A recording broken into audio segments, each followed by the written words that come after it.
Hey everyone, welcome to the Mindset Playground, and I'm your host, LouAnne Hunt, and I want you to get your daily dose of positivity. This week, we are having so much fun on the playground. We are doing interviews just kind of off the cuff, and the event is called Podapalooza. So today, I have a great guest, and I'm so excited to interview her.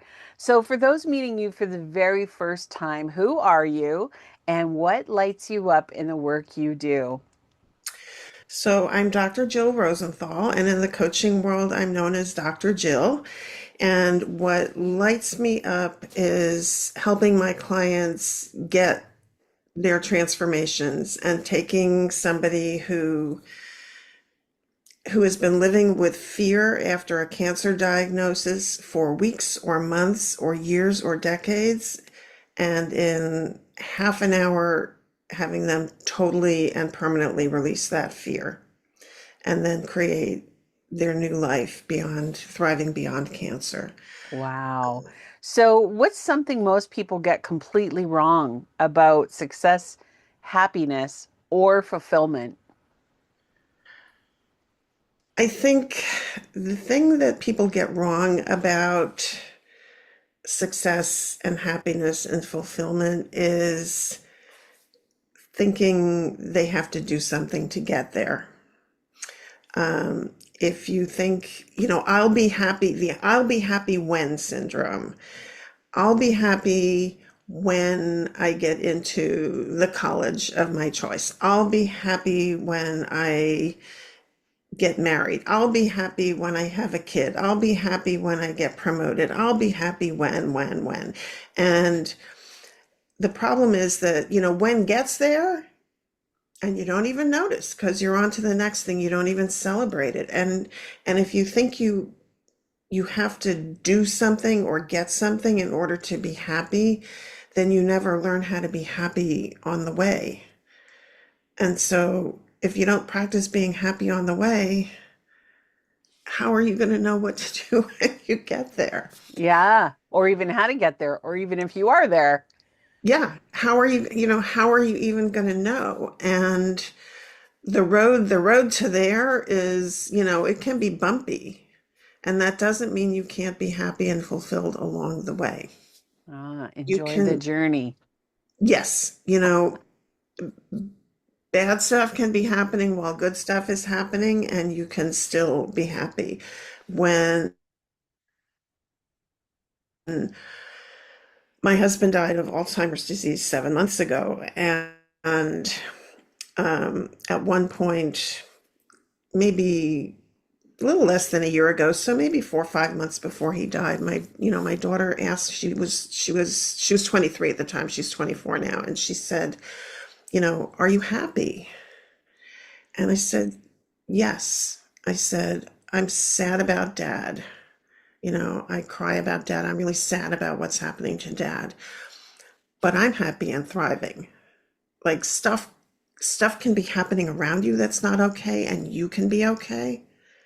And the women I work with, most of the women I work with have or had cancer, right? That's not okay, but they can be okay. And the ones that I work with who haven't had cancer, they're stuck in some way, right? If everything were going perfectly, whatever that is, they wouldn't be talking to me about it. So something is not quite right. And along the way to fixing that, they can still be okay.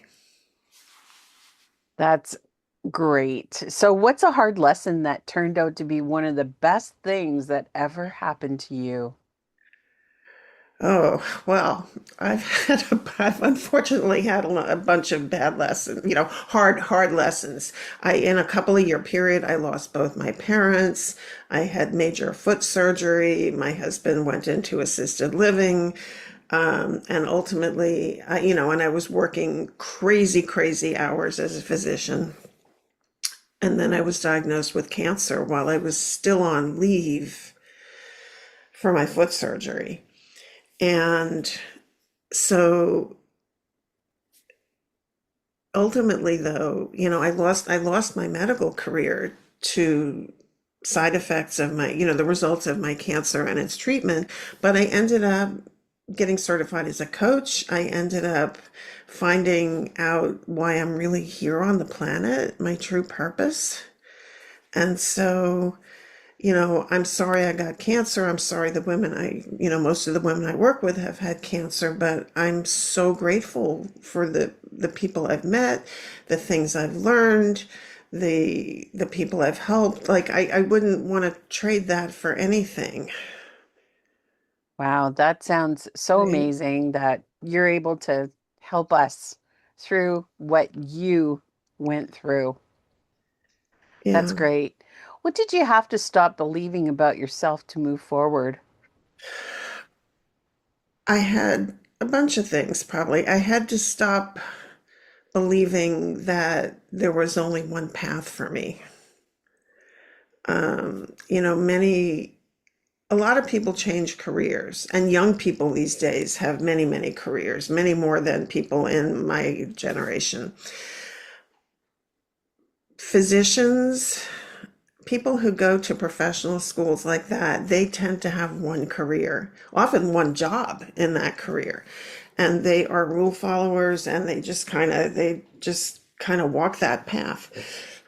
And so I had to realize that there was more than one path for me. I had to realize that this was a big one, and this is really the foundation of a lot of the work I do with my clients. You can't just solve problems by thinking about them. Mm.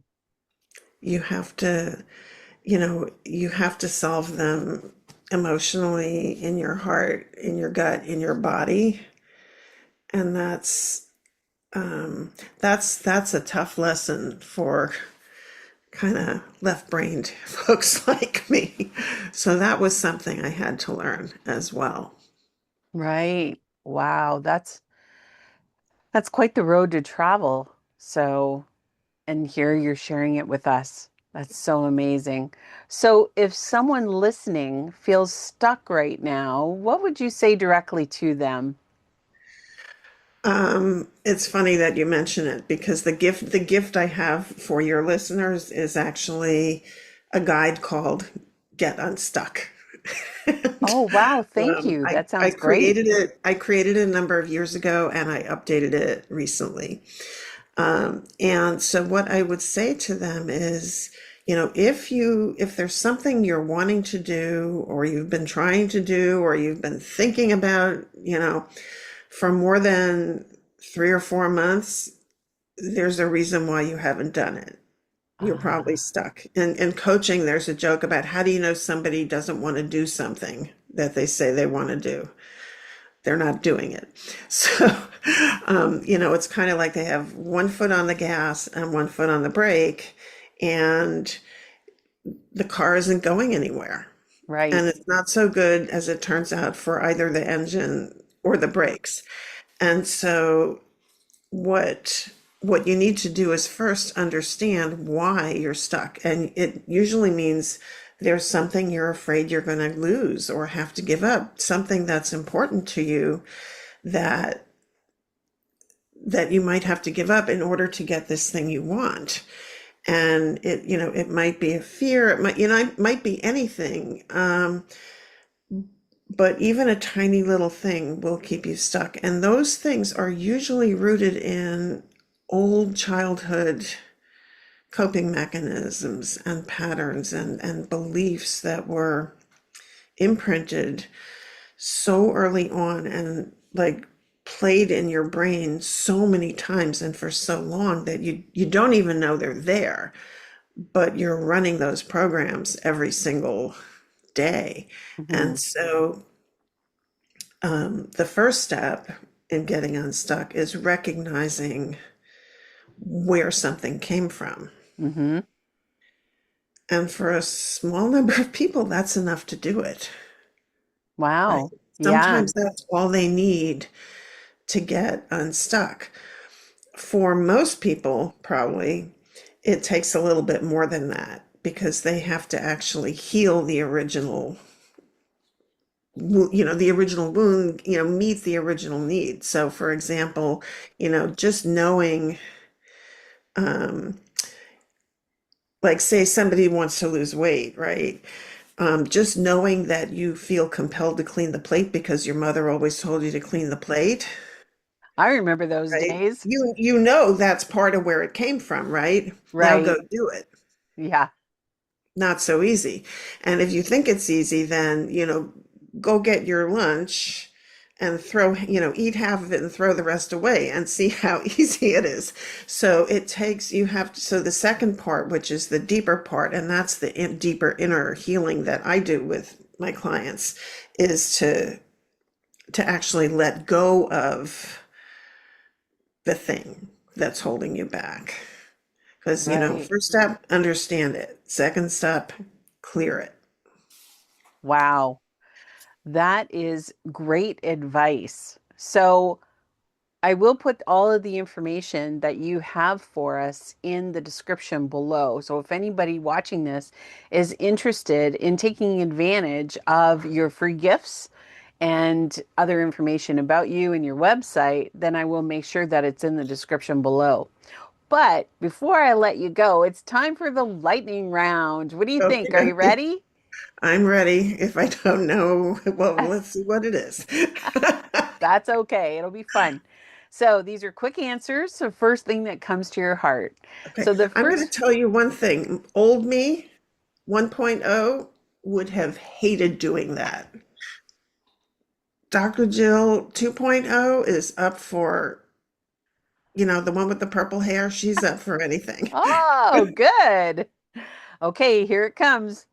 Number one, joy check. So what is bringing you the most joy in your life right now? Um, Working with my clients brings me a lot of joy. Supporting a couple of thousand people in a Facebook group, supporting other women physicians with cancer, whether they're clients or not. My 3 rescue kitties, my Oh, family, my friends, my volunteer work. There's so much joy in my life right now. oh, that's great. Okay, so what's something you did that scared you, but you're so glad you did it? Uh, Probably moving across the country almost Wow. 21 years ago. I was kind of, I mentioned to you old, Jill 1.0. She hunkered down, she perfected systems. She didn't like change very much. She just wanted to tweak it and make it better and better. And I got to a point where I felt I needed to move. And I had been in Boston for almost 30 years. My husband had been there for 50 years. And I said to him, you know how much I hate change. And when I tell you that I need to do this, I need to do it. And it was, picking up and moving after being there for that long. That was scary. And I love it here. I'm so sorry I didn't do it sooner. Well, at least you did it, so good for Yeah. you. Okay, secret superpower. What's one strength that you have that people might not see at first? Um, I think the ability to see connections everywhere. Mm, I have become more and more intuitive. I see what my clients need, like laser, and I'm good at connecting the dots. that's great. And then how about this one? What's one small habit that makes a big difference in your day every day? Okay, this is the one everybody talks about, and I used to never want to do it. I make my bed every day. I've made my bed every single day for more than 5 years. Oh, Um, and I hated it. I never made my bed. I thought it was stupid. But now it just gets me off to the right start. I know that I've done it. I certainly don't want to break a 5+ your streak. And when I go back to my bedroom in the evening, often the first time I've gone back all day, and the bed looks nice. Not like house and garden nice, right? But but it looks nice and it makes me feel good when I walk in my bedroom. Oh, So it's a wow. stupid little trick, but it works. Words to live by. Finish the sentence. Life is too short to. Waste on fear, waste on anger, waste on any negative feeling like that. It's too short to not enjoy yourself. Oh, that's great. And last but not least, playground wisdom. Here we go. What's one message you'd love to leave on the playground wall for everyone to see? Okay. Um, Even if you don't see the way through, even if you don't see the way to create what you want, just because you don't know how doesn't mean you can't do it. It just means you need to ask somebody who does. That's wonderful. Dr. Jill, thank you so much for taking time to come and play with me on the playground today. I have appreciated it, and I know that my guests will love it too. So, thank you. You are welcome. It's been great to be here with you.